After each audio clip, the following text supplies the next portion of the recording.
Hi, how you doing? It's Richard from Racing Profits Guides, and I just thought I'd do you a quick course walk around the all-weather at Lingfield.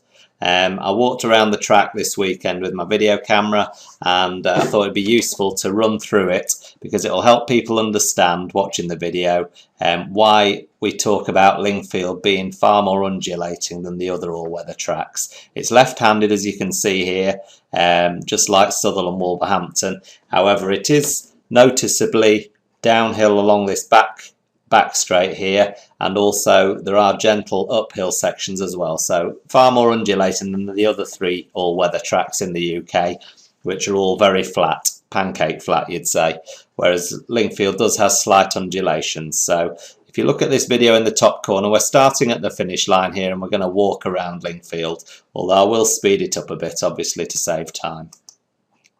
So here we go, we set off, and the first thing you see is this sharper corner at the top end of the track. And as you go around this bend, it is noticeably climbing. You can feel it as you walk up it that it's going uphill. And then the first pole you come to is the mile here. You can see this is the 8 furlong pole just here. I'll just pause that when we get to it. So this is the mile start here, and it's literally just before you enter the back straight. It's still slightly climbing uphill, so where the stalls are, the horses come out uphill, I'd say, for probably 3 or 4 strides, and then they reach this peak here, and then they start running downhill from there. So it's important to get a good start and obviously be on a horse who can get yourself into a positive position here, and then it's a downhill run right down to this bottom corner here. Okay, so that's the mile start. So the mile start is actually slightly uphill and then all downhill.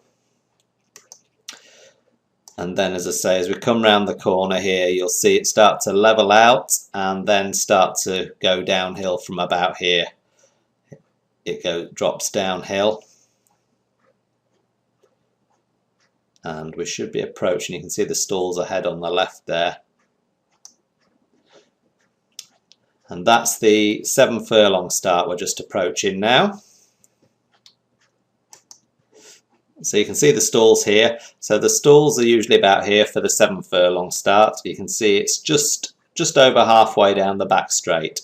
So the horses, when they come out of here and the 6 furlong start, are running downhill, which makes it a very, very sharp track, very fast.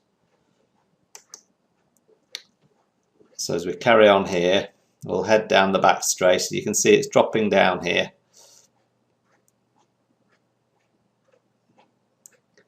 Towards the bottom corner, and then we're approaching another set of stalls on the left, which is obviously, this is the 6 furlong start we're approaching now. You can see the 6 furlong start's just here. So your 6 furlong start, the thing to notice here is, again, we're downhill as we come out of the stalls. So that as the stalls open, the horses are running downhill. So a very fast start, again, important to get a positive position. And then you're straight into this first bend. So it's very, very short, probably half a furlong, and you're straight into the first bend. This is the 5 furlong start here. So a furlong, say, but probably just over half a furlong as you start coming into this first bend. And then it's quite a long sweeping bend into a small straight here before you then come round a sharper bend into the home straight. So let's continue on round the course, past the 6 furlong start, and then we come down here onto this corner, and you can see on the right there,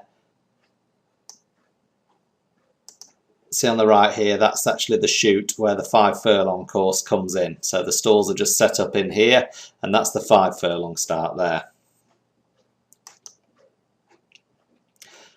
So as we come past, I'll probably have a quick look up the chute to show you.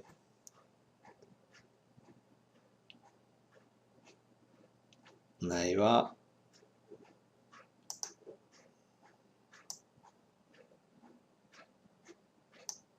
So that's the 5 furlong start in there, that little bit up here, that's where the stalls are for the 5 furlong start. So again, the thing to bear in mind here is it's a lot flatter. Okay, so we've come to the bottom of the downhill straight here, which has been coming downhill all the way from the 7 and 6 furlong, and it's now a lot more level at the bottom here. So as the horses start the 5 furlong sprint, it's again important that they get a good position on the inside of this bend, because they've got 2 bends to negotiate, even on the 5 furlong sprint. They've got the 2 bends to negotiate, so they want a positive position as they come into this back straight, and then they'll either stay on the inside if they're a front runner and they're at the front, or they'll start to swing on towards the outside if they want to get that slingshot effect, very like a cyclist coming into this home straight. They'll have that slingshot effect coming around the outside and then down the middle. So there's 2 styles of riding and 2 tactics as they come into the home straight at Lingfield. So let's speed this up again for you. And as you come around this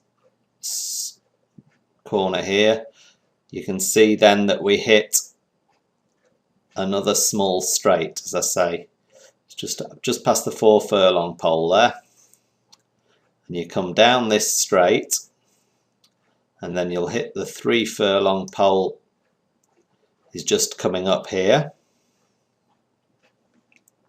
So you can see again it's starting to drop down again here. It's slightly downhill as you approach the 3 furlongs. And then you'll hit the 2 furlong just as you start to go into this final bend. So it's literally on this bend here. We hit the 2 furlong pole here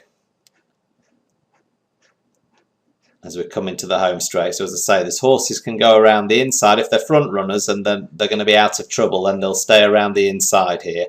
Obviously if they're in a pack here, then as horses come into this bend you can get trouble in running. So a lot of jockeys will come around the outside, steer a wider line, but then they'll get that slingshot, as I say, into the straight, into that home straight there. And you'll see them come down the middle here. And then it's a 1.5 furlong dash to the finish here. And there we go. So that's a quick walk around Lingfield all-weather track. As I say, you can see the golden colour here. So the Polytrack has been replaced recently in October last year, 2012. So it's still bedding in, but it's a nice surface, and it's as I say, a very, very sharp track, very fast track. So hopefully that's helped you appreciate the undulations though, and how they affect racing over the different distances at Lingfield. Alright, take care, and we'll talk to you soon.